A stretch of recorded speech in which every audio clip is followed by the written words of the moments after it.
Hey, welcome back to What's Actually Happening. I'm Maahi. Episodes 1 and 2 were about stress and memory. Today, we are going deeper into the quiet ways your brain works against you every single day. And honestly, by end of this episode, I think you will see all three of these things are actually connected. Let's get into it. 4:30 a.m. alarm goes off. I snooze it and snooze it again. By 4:45, maybe 4:50, I finally pick up my phone to turn off the alarm just to check the time, I tell myself.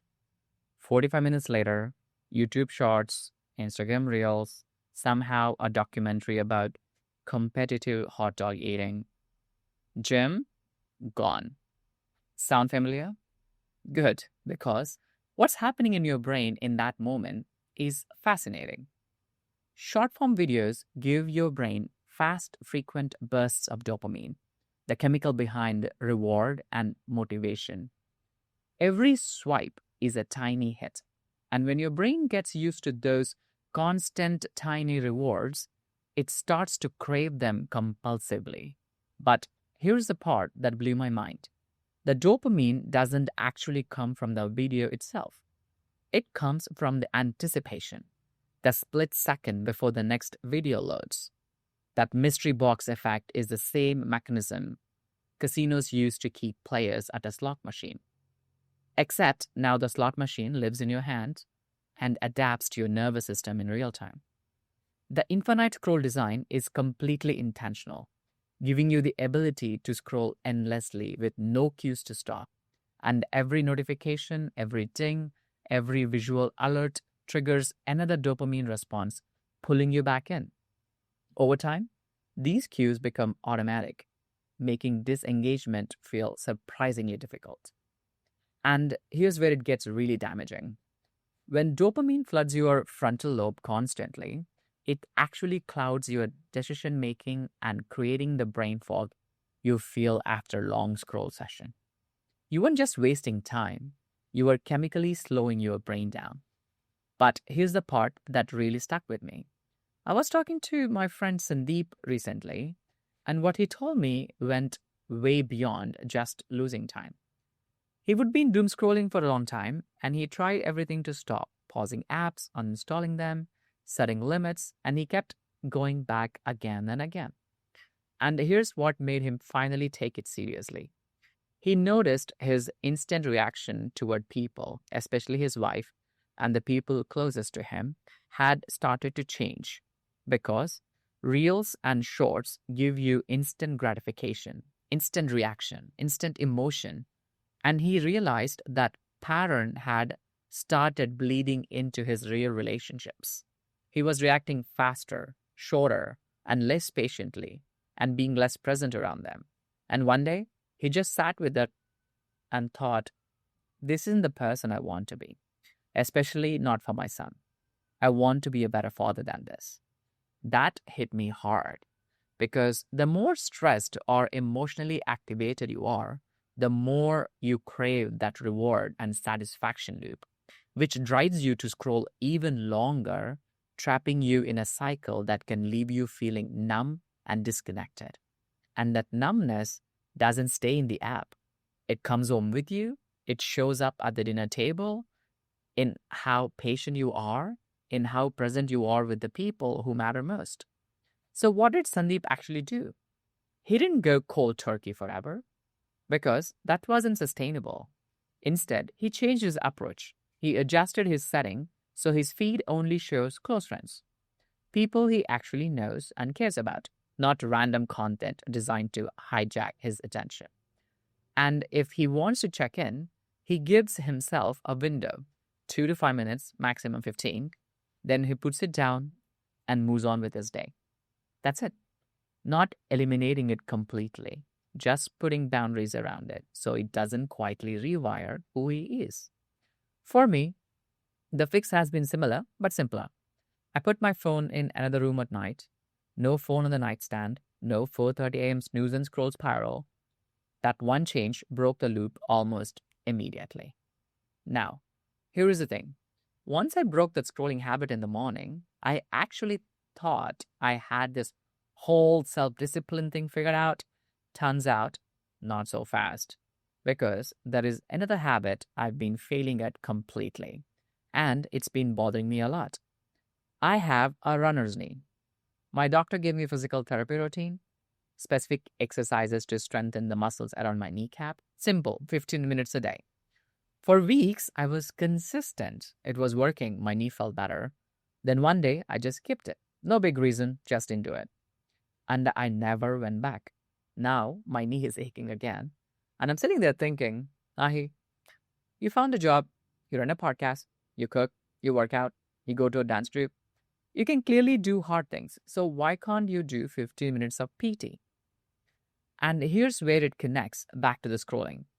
Both of these, the doom scrolling and the broken PT habit, come down to the same underlying thing: your brain's relationship with reward. Every habit follows a cue routine reward loop. The cue triggers the behavior, the routine is the action itself, and the reward reinforces it. These loops are governed by basal ganglia, the brain region responsible for pattern recognition and automatic movement. Over time, these neural circuits solidify, allowing behaviors to happen without conscious thought. Doom scrolling has an instant reward, that dopamine hit, immediately. PT has a delayed reward. You don't feel better for weeks, and your brain is wired to chase the immediate over the delayed every single time. Research shows habits with immediate rewards form significantly faster than habits with delayed rewards like exercise or PT. And habits in general take anywhere from 80 to 254 days to fully form, with an average of 6 to 6 days. So when a habit isn't fully locked in yet and the reward is delayed, one skip is enough to break the whole chain. The loop breaks, the brain moves on. It's not laziness, it's not weakness. It's a balance between your brain's stimulus response system that craves automatic, easy behavior and your goal-directed system that knows what you actually need to do.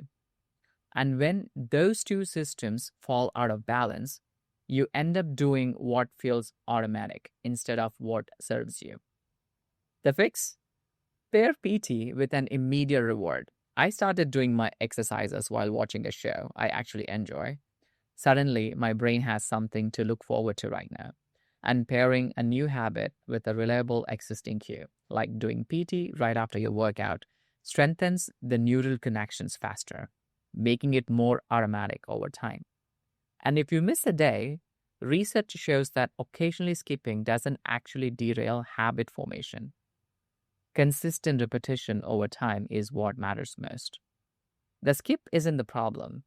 Deciding the skip means something about you. That's the problem. So that's mornings and that's my afternoons and evenings. But there is one more part of the day where my brain absolutely refuses to cooperate. And honestly, it's the one that frustrates me the most: nighttime. I go to bed exhausted, body heavy, eyes tired, head hits the pillow, and my brain turns on. Suddenly, every career, what if I ever had, everything I procrastinated today, everything I need to do tomorrow, heart racing, mind spinning, lying there completely wired at midnight. And here is the connection to everything we have already talked about. During the day, your brain is constantly processing sensory input: traffic, conversations, tasks, notifications, scrolling. All of the acts like noise-canceling headphones for your internal worries. At night, the distractions disappear. The volume of the world drops, and suddenly the volume of your anxious thoughts, feelings deafeningly loud. And then it compounds. Sleep deprivation creates a biological state of stress. When you're tired, your amygdala, the brain's alarm center, becomes 60% more reactive to negative stimuli. So the less you sleep, the more anxious you get. The more anxious you get, the harder it is to sleep. Researchers have confirmed that this is a self-reinforcing cycle. Worrying causes poor sleep, and poor sleep causes greater anxiety. Round and round it goes. And what do most of us do when we can't sleep? We pick up the phone, the same phone we talked about at the start of this episode, which floods the brain with blue light and dopamine hits, telling your nervous system it's time to be awake, making everything worse. It's the same loop, just at the other end of the day. One of the most effective science backed fixes is surprisingly simple. Write down everything on your mind about 30 minutes before bed. Getting your thoughts out of your head onto paper breaks the mental loop. Your brain stops trying to hold on to unfinished business because it knows it's been recorded somewhere safe. And that phone in another room trick, it pulls double duty here too. No late night scrolling means your brain actually gets the wind down signal it needs to prepare for sleep. So here's where all three of these things meet. The 4:30 a.m. scroll, the skipped PT session, the racing mind at midnight. They're not three separate problems. They are the same brain seeking reward, avoiding discomfort, staying alert to threat, showing up at three different points in your day. Understanding that doesn't make it go away, but it does make it easier to work with instead of against. I'm Maahi. Thanks for listening to What's Actually Happening. Episode 4 is going to go somewhere very close to my heart. We are talking about what happens when brain starts to break down. Alzheimer's, dementia, Parkinson's. And I'll be sharing something very personal in that one. See you then. Thanks for listening.